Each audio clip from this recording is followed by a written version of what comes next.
Heroes are an inspiring group of people, every one of them, from the larger-than-life comic book heroes you see on the big silver screen to the everyday heroes that let us live the privileged lives we do. Every hero has a story to tell. The doctor saving lives at your local hospital, the war veteran down the street who risked his lives for our freedom, the police officers and firefighters who risk their safety to ensure ours. Every hero is special and every story worth telling, but there is one class of heroes that I think is often ignored. The entrepreneur, the creator, the producer, the ones who look at the problems in this world and think to themselves, you know what? I can fix that. I can help people, and I can make a difference. Then they go out and do exactly that by creating a new product or introducing a new service. Some go on to change the world, others make a world of difference to their customers. Welcome to The Hero Show. Join us as we pull back the masks of the world's finest heropreneurs and learn the secrets to their powers, their success, and their influence, so you can use those secrets to attract more sales, make more money, and experience more freedom in your business. I'm your host, Richard Matthews, and we are on in 3, 2, 1. Hello and welcome back to The Hero Show. Richard Matthews here, and I am still at the beach for my regular listeners here. Still don't have any internet service where we're traveling. I am on the line with Jordan Ostroff. Jordan, are you there? Yes. Awesome. Glad to have you here, Jordan. Let me do a brief introduction for you, and then we can get going. Jordan is the, what is it you call it, the managing partner at a law firm, and that is Jordan Law, Florida. And you also teach students at Barry University. You do the mock trial team, and you teach students how to be attorneys and witnesses and several other things there, which sounds very cool and a lot of fun. So to get this kicked off, let's start off with what you're known for now. What is it that people hire you for? What's your business like? What is it that you do? So, it's funny. Over the last year or so, I've started telling people, instead of being a lawyer, I tell people I'm a small business owner who runs a law firm. I think that's so much more of what I'm right now. We've got, 5 attorneys at the firm. My job really is the CEO. So people are hiring us for our fantastic client experience. They're hiring us based upon, all of our attorneys having a lot of experience being in court, but also the focus we put on customer service. Usually they're hiring us for either criminal defense, personal injury, or business law needs. Awesome. And so you also mentioned that you teach. Is teaching part of your business model, or is teaching something you do as a way to give back to the community? That's a good question. It's sort of a little bit of both. We work with a lot of students. We'll represent them in legal issues. And so oftentimes they'll have a problem where it could be cheating on a test. It could be picking up a criminal case. They'll also have an issue at school. And so they have to, in essence, represent themselves. So the same stuff that we do for the teaching applies to them. But for the most part, I like teaching because I'm where I'm at because of some fantastic mentors. And I feel like it's sort of my obligation to, give back to the next generation of lawyers from that standpoint. Awesome. That's really cool. So let's talk a little bit about your origin story, right? We talk on the show all the time about every hero has an origin story. It's where you started to realize that you were different, that maybe you had superpowers, and maybe you could use them to help other people. What sort of set you on this path of, as you called it, a business owner who happens to run a law firm? So, my origin story, and this is going to be, trite for every lawyer, goes back to me being like 4 or 5. I don't remember not wanting to be a lawyer, even though I had no idea what it entailed, what it was, etc.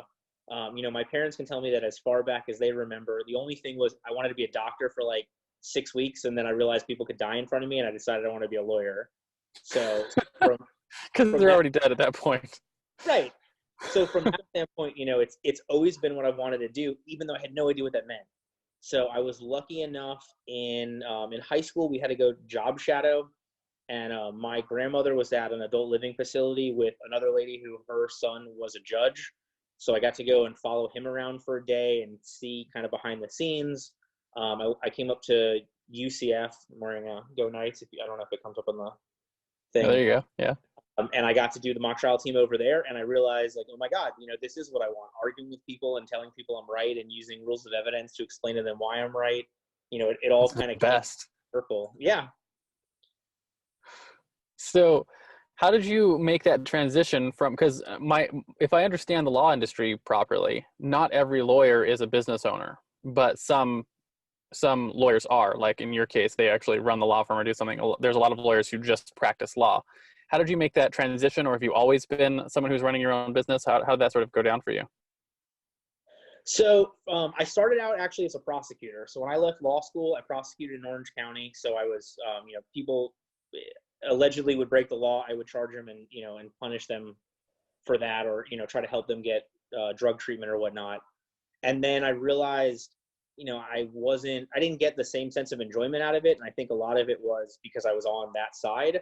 So I left and, went over to the criminal defense side. And so that way I was able to really have a client to help.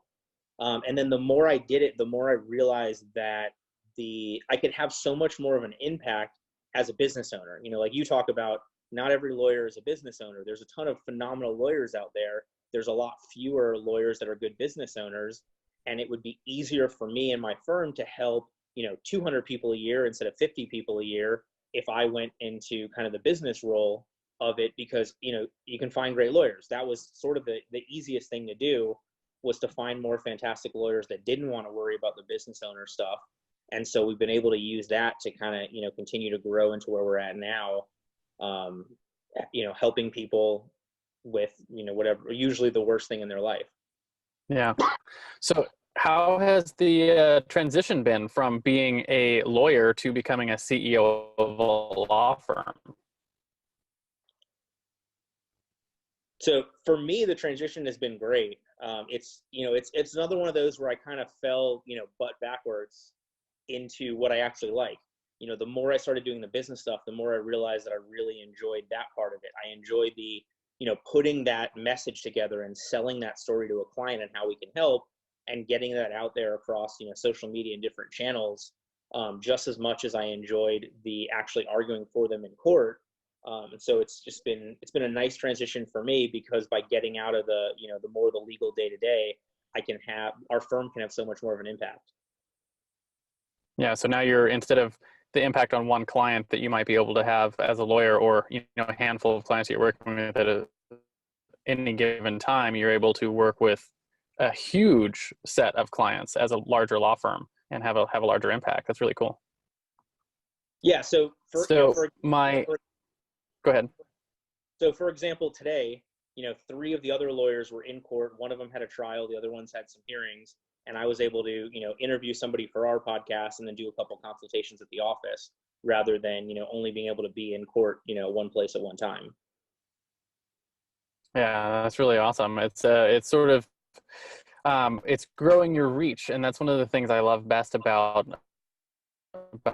business, is business allows you to have, we talk about it regularly on the show, is the ripple effect, right? Is you get to have a much larger impact than the work that's put in, because you leverage other people's time. And my next question for you has to do with your superpowers, right? So every superhero has their superpowers. It's what you do or build or offer this world that really helps solve problems for people, right? The things that you use to slay this world's villain, so to speak. So if you could maybe two hats, right? Your business owner, CEO hat, what would your superpower be there? And then maybe as your lawyer, what's your superpower in that role? In all honesty, I mean, I can wear the same hat for both. Our superpower is going to be technology. Our firm prides itself on, and a lot of my job is focusing on the latest technology for lawyers and automating, as much as possible, so that you can spend more time on the stuff that isn't automatable. So if we can have a notice of appearance generate immediately once the client has hired us, and somebody just has to e-file it, that's 5 minutes here, it's 10 minutes there. That adds up, so that when it comes to a real important legal issue, something very new and novel and technical, my attorneys and my staff has 15 more hours a week that they're not wasting on, stupid little things that we've automated, updating people about court dates, scheduling these things, putting together a lot of the consistent filings. So that's our superpowers, is technology. We're technokinetics, or whatever it would be. So using some of the new technology to bring it to what is, I guess, traditionally a more hands-on paper industry, and using that to like trim the fat, so you can use the expertise in the places that they really need it. So the easiest way to explain it is, on day one, had a client come in, thankfully hired me, my first day as a private attorney after leaving the state. And so I had to, take somebody else's form for their notice of appearance and manually edit the name and the case number and the county and the addresses and all those things, and then print it out, sign it, rescan it, e-file it with the Florida e-filing portal for the court to know that, you know, I was on the case. And then that triggers the state had to send me discovery, etc. Now we've automated it. So that person's already in our CRM. They've already gone through everything. They can electronically sign their signature to the contract. They can electronically sign this form. It goes right to my paralegal, who then can turn around and take the digital version and e-file that right there immediately without anybody having to change, edit, whatever, because that data is already there. So you're talking about, you know, 15, 20 minutes that gets saved on every single case, because on every criminal case, you have to let the court know that you represent the person. And that adds up fast. Absolutely. And I imagine that also has an impact on the billable hours you charge to the client as well, where they're actually getting a more efficient billing. Yeah, definitely. I mean, you know, I can't tell you if I've ever had a client tell us that we got a bill that was shockingly low, but no, I mean, absolutely. You know, we're able to consistently come in and, you know, disrupt an already existing hourly market by charging, you know, a slightly lower rate or charging the same rate and using, you know, so many fewer hours because of technology. So the other side of your superpower is your fatal flaw, right? Like Superman has kryptonite. It's the thing in your business that, or in your own personality that has like held you back in growing your business, something you have to work on. And so the other question, or like what I'm looking for is basically, what would you say that fatal flaw is, and what have you done to sort of overcome it to help sort of grow your business and overcome those issues? Ooh, that's a good one. You know, I would say for me, my fatal flaw is expecting the same level of involvement, buy-in, etc. from everybody else that I would give on any sort of project, regardless of, you know, what's in it for me, or regardless of what, you know, I'm getting paid for it or anything along those lines. So that's probably been my biggest issue, is trying to not necessarily temper my expectations, but actually have a more in-depth conversation with, you know, mostly employees about what I expect from them. The other problem that I have not been able to solve, my other kryptonite, would be Florida bar rules. And I totally get, you know, most of them are in place to protect clients. But one of the problems that we see is, you know, you can't give a non-attorney anything of value for a case. So it's really difficult to incentivize staff or incentivize non-attorney marketing people without breaking that rule. And so I just don't, and we try and, you know, do what we can for them elsewhere.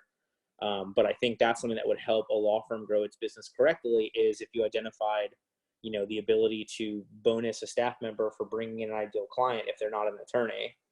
And I get the slippery slope, but I think it handcuffs firms away from doing things the right way.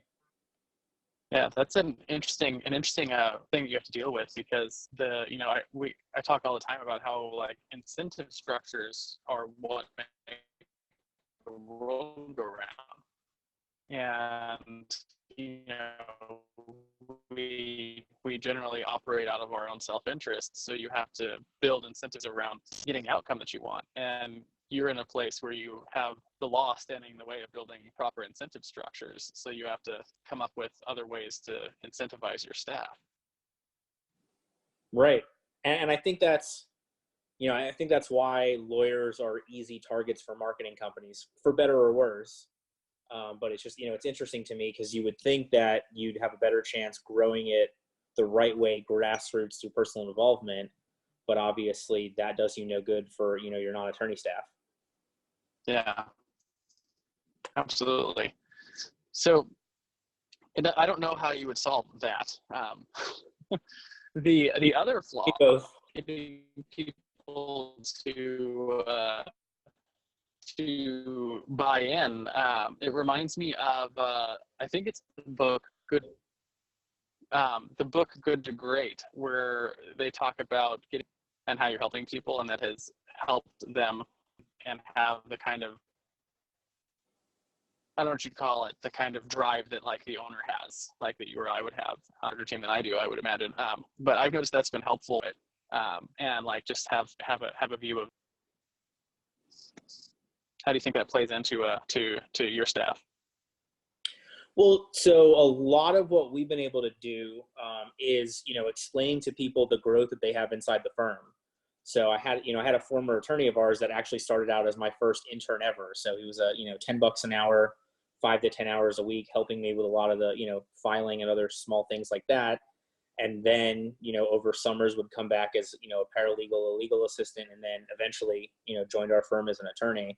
And so we were able to get good buy-in by when we were looking at staff, trying to identify what their 5-year plan is and targeting people that either A, want to, end up becoming a paralegal as a long-term career, or B, end up wanting to be a lawyer as a long-term career. And that's kind of the best way that we've found, to get that buy-in is people that don't want this as a job. They want this as, the first stage to a lifetime career. So you're going back to that incentive structure. Like how do you find the right incentive to get the buy-in? And you found it's like a long-term career. Okay, cool. Next, I want to talk about your common enemy. And I like to think of your common enemy in terms of your clients or your customers, right? If you could, when someone hired you or bought your products or services, if you could wave your magic wand and sort of remove one thing from their life that is holding them back and you could get them results even better or cheaper or faster, what would that thing be, the thing that you fight against in your company? That's a good question. The thing that I like is, we're able to say no to clients. A lot of firms don't do that. And so they're stuck with clients that have unrealistic expectations. So for us, I always try to have the conversation with a client of what does a win look like for you? And sometimes that win is something that we will get, I think 95% of the time. Sometimes it's something that's impossible. If it's impossible, we'll always try to walk back their expectations to something that's a lot more reasonable. And then the thing is from that, having handled 10,000 something cases, we're fighting against the other side. We're fighting against case law. We're fighting against, precedent and the facts. But by managing the expectations, we're able to overcome it because I can let my client or I can let my potential client know, this isn't going to turn out well for you. It's just a question of how much we can mitigate it. And some of those people will still hire us, and some of us will find a lawyer that gives them a much rosier answer. But I think if you do it that way, then you end up fighting against your own client, which I don't ever want to have to do. Yeah. So a lot of that, the common enemy is learning how to select your clients well and manage expectations. Yeah, it's a twofold process. One is knowing the law of those areas well enough to know what's a viable case or what's going to, work out well for them. And then two, putting yourself in a position to say no to people. But, I've had people come in on like a DUI and I'm like, hey, there's a case directly on point that says this should be thrown out. Is that definitively going to happen? I don't know, but this is saying it should, as opposed to the same person comes in with totally different facts. Hey, there's nothing I see that jumps out here, so let's try and get you the best resolution we can. And, some people appreciate the honesty, and some people would rather have their lawyer lie to them, which if that's the case, they find somebody else. That makes a lot of sense. So the other side of, if the common enemy is what you fight against, then your driving force is what you fight for, right? Just like Spider-Man fights to save New York, or Batman fights to save Gotham, or Google fights to save all of the, categorize all the world's information. What is it that you guys fight for at your law firm? This is something that I struggle with all the time, because I think the common answer you're going to get from lawyers is we're fighting for justice. But the longer I do this, the more I realize that doesn't really exist in the terms of what we have. So most of what I'm fighting for is basically to time travel. It's to time travel my client back to before this issue came up as best as possible. So if it's a criminal case, they don't go to prison for the rest of their lives. They're able to go back and, spend time with their family and be at their house. If it's a personal injury case, we're trying to get them enough money that they can either solve the medical issue or at least have the future medical issues they're going to have from this paid for, so they don't have to worry about it. So most of what we're fighting for really, I think, is putting people back in the position that they were in before they came to us. That's interesting. So if you think about, like, from a marketing message standpoint, you guys, what you fight for is, I like that you fight for time travel, right? We fight to bring you back to a life before you had an issue with the criminal justice system. And you like turn back time. I don't know. Like I've never really thought about it that way, because I've never really had to deal with the justice system in any way. But it's a really interesting way to think about how what lawyers are actually doing. Yeah. I mean, and I think most lawyers lose sight of that. But if you're, God forbid, if your significant other or yourself or a family member got hurt in a car accident, money doesn't undo that. So, I think the concept that we're fighting for justice isn't necessarily correct. We're just fighting to, mitigate a problem, or like I phrase it, time travel away from it or before it and make it go away, or go away as much as possible. A lot of times there is no justice for things like a car accident, right? That you had no control over and it just happens. You just have to learn how to get your life back together as best as possible. So my next question for you, and this should be right up your alley, so this is what you guys focus on in your law firm, is your hero's tool belt, right? Maybe a big magical hammer like Thor, or a bulletproof vest like your neighborhood police officer, or maybe you just really love how Evernote helps you organize your case stuff. What are some of the technology and tools that you guys use to bring, to breathe life into your organization? So right now, I mean, the biggest one for us is a program called Lawmatics, but basically what that allows us to do is create our own intake forms. So my receptionist or my intake person can get the necessary information that we need on, from a very basic level. And then that will do automatic follow-up, and it'll send them emails and it'll text messages and, whatever it is to get in touch with them. That's the biggest toolbox for us before the case starts. And then obviously that'll then generate the initial documents and whatnot. After that, I go back to, it's a lot harder to automate the actual legal work. So then, our toolkit at that point is having enough time, having a low enough caseload, having, good enough attorneys, experienced enough attorneys, etc., to make the right arguments, file the right motions, take the case to trial, do a motion to suppress, a preliminary hearing, whatever it is. It's very hard. It's very hard to use a toolkit for real legal work and do a fantastic job other than just knowing what you're doing and doing it well. The Hero Show will be right back. Are you tired of trying to write webinars that don't consistently convert? How would you like to have a webinar that effortlessly created sales in your online business? You can. Introducing the Webinar Alchemy Workshop. Webinar Alchemy Workshop is an online masterclass that will help you write incredibly persuasive webinars for your online courses quickly and easily. Using what you learn in this class, you can build a webinar that educates your entire audience while still creating sales. For a limited time, you can purchase this masterclass for only $7, and you'll get the exact framework I've personally used to help my clients sell more than $1 million worth of online coaching and training just over the last year. Simply text the word alchemy, ALCHEMY, to 444-999, and I'll send you all the details. The music is by Purple Planet Music. Visit www.purple-planet.com. And now, back to the show. Cool. So next what I want to talk about is your own personal heroes, right? Just like Frodo had Gandalf, or Luke had Obi-Wan, or Robert Kiyosaki had his rich dad, who were your heroes? Were they real-life mentors? Were they speakers or authors? Were they peers who were just a few years ahead of you? And how important were they to what you've accomplished so far in your business? So another great question. This really, I go back to the expression that says, if it seems like I can see farther than those who came before me, it's because I stand on the shoulders of giants. Our legal profession, at least in Central Florida, I think does a really good job being very helpful and supportive and whatnot for each other. So, I mean, for me, I've had two really great mentors that one ran the trial team at UCF, one ran the trial team at Barry, and they were the first two that really helped me on the path to being a real lawyer. And then we had a ton of local attorneys that would come in to guest judge us, to coach us, etc. And then even to this day, I always love talking to peers, mentors, mentees. I think you learn just as much from, a 6 month to 1 year experience as attorney as I can from a 25 to 30 year experience attorney, just because the legal profession not only is changing so much, but so much of it is reliant upon dealing with a normal person. You're dealing with at the end of the day, you're dealing with a jury. You're not dealing with a judge for a lot of the cases. So I'm at where I'm now as a business owner and a lawyer, really from the help of people who were way more experienced than me, as experienced as me, and much less experienced, because all of us are people. We're going to look at a case differently.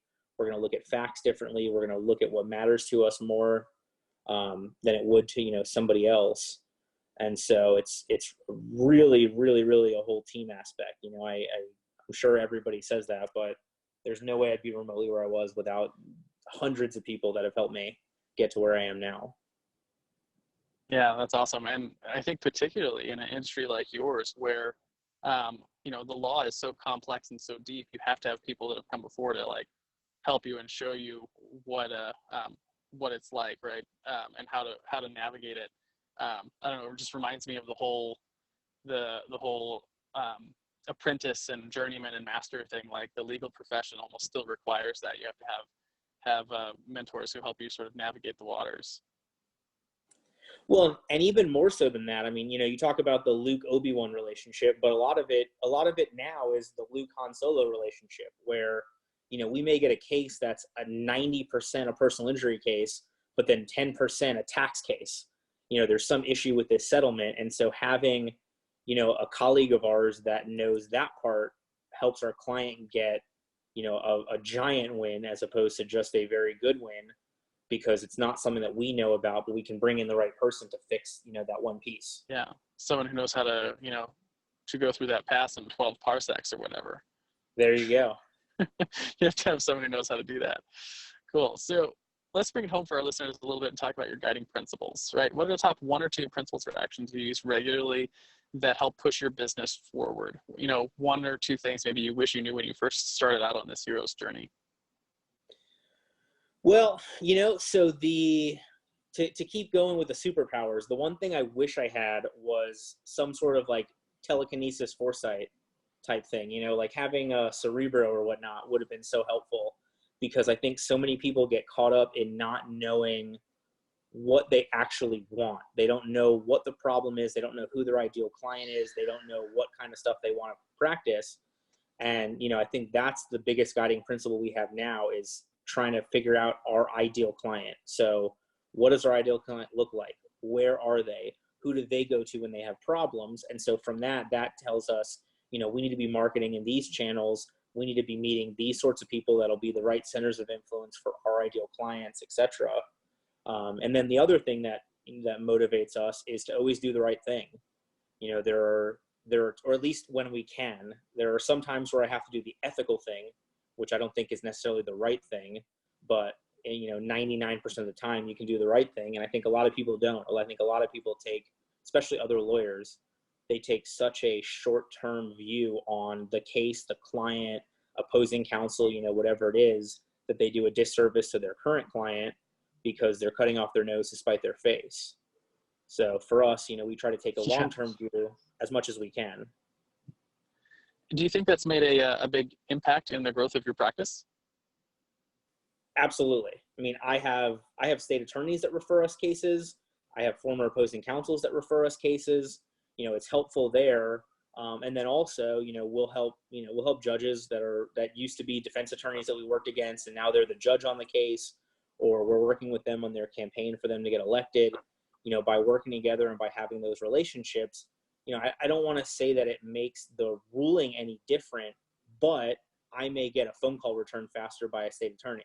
I may get a motion reviewed at, in judges' chambers a little bit faster. It may not be to get a different ruling, but it may be to get priority in being heard. And, when you have those moments where an emergency hits the fan, it's nice to be able to help a client as quickly as possible, as well as best as possible. Yeah, that's really interesting. And it's amazing how just learning how to not learning, but choosing to do the right thing on a regular basis can have a positive impact on your business like that. Especially with someone like what you do, where, the work you do for clients so intimately impacts them. So that's really cool to see how that's affected your business. So the next thing that I do on the show, we do this every time, is something I call the Heroes Challenge. Heroes Challenge is pretty simple. It's just, do you have someone in your business network that you think has a cool entrepreneurial story? Who are they? First names are fine. And why do you think they should come share their journey on the Hero Show? Ooh, that's a good one. So it has to be somebody who's entrepreneurial? Well, that depends. Do you have someone who's got a cool story that we should, that you think is a hero otherwise? I mean, I'm open. I'm game. Yeah, so I'm on the Big Brother, Big Sister board for Central Florida. And one of the guys on it, his name is Brian. He works for the Orlando Magic. He's not a basketball player. But he's got a phenomenal story about, he was a little himself in Big Brother, Big Sister. And now he's a big, and he's on the board with us. And he's just a really cool guy with a great story to tell. Obviously doesn't own the Orlando Magic, doesn't run them, but does some really cool stuff. Yeah, absolutely. That'd be cool. We'll reach out afterward. Last thing that we do is where can people find you, right? So I heard you run a podcast, and so where can they find your podcast? If they're looking for legal help, I assume they have to be citizens of Florida, possibly. But who are your ideal clients, and how can they reach out and find you? So our podcast is called Let's Get Up to Business, as opposed to Let's Get Down to Business. It's going to be on iTunes, Stitcher, Last.fm, and anywhere where they'll allow you to post a podcast. We try to be there. In terms of our ideal clients, all of us are licensed in Florida, so they have to be in Florida. Our ideal clients are going to be usually a business owner, somebody similar to me with a business of, about 10 people that's growing, that needs to make sure they're protected from a legal standpoint. They've got all the right documents in place. And then obviously anybody injured in a car accident or who's been arrested, fortunately or unfortunately, those clients can't happen proactively. It has to happen reactively after the situation's already gone on. So the best way to reach us is jordanlawfl.com. That's our website, JORDANLAWFL.com. Our phone number is 407-906-5529. That's 407-906-5529. You can also find us on Facebook, Jordan Law FL, and we post the most ridiculous legal stories, and we try to make some good puns. So I think our Facebook is not what you expect from the normal law firm, and I hope people will take that as a positive. That's awesome. Yeah, and that basically ends the show. Thank you so much for coming on. It's been a really interesting conversation, despite our technical glitches here that we have with Zoom. But thank you for coming on and sharing your story and what it is that you're doing. And of course, if you're listening to the show and you do need legal help, particularly my audience will probably mostly be business owners, and you're in Florida, reach out to Jordan and see if you can get all your legal ducks in a row. And again, Jordan, thank you for coming on to the show. Really appreciate it. Thank you so much for having me. I really love organizing the interview around it, being a superhero. It's a very cool thing to do. Yeah, I really enjoyed that as well. A lot of our guests have too, so it's super cool.